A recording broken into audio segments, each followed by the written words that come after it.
প্রিয় দর্শক, আমরা সন্দ্বীপের এনামনাহার মোড়ে অন্য একটা ভিডিও করার জন্য দাঁড়িয়েছিলাম।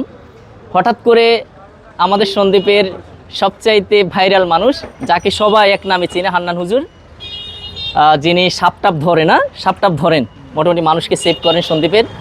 আর ওনার ভিডিওগুলো বেশিরভাগ দেখে থাকি সন্দ্বীপের সবচাইতে জনপ্রিয় প্ল্যাটফর্ম সন্দ্বীপ সংযোগে। আমাদের ফসিউল আলম ভাই ওনাকে অনেকবার ভিডিওতে নিয়ে আসছে। তো ভাইয়ের সাথে দেখা হইলো, ভালো লাগলো। কেমন আছেন? ভালো আছি।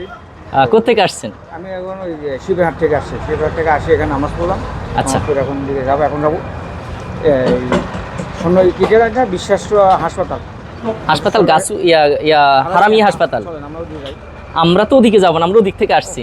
ওদিকে যাই, কিন্তু এখন একটা মিশন আছে। আপনার একটা মিশন আছে নাকি? কিসের মিশন? এই যে সাপ ধরার। প্রিয় দর্শক, দেখছেন কাকতালীয়ভাবে দেখা, উনি যাচ্ছে সাপ ধরার জন্য। সন্দ্বীপের মানুষের সেফটির জন্য উনি দীর্ঘদিন ধরে কাজ করছেন। ফারুক ভাই ফোন দিচ্ছে। ফারুক ভাই ফোন দিচ্ছে। এখন গেলে তো দেখতে পারতাম। আপনি কিভাবে যাবেন এখান থেকে? গাড়ি আছে না? আচ্ছা, যাই হোক, দর্শকদের জন্য কিছু বলেন।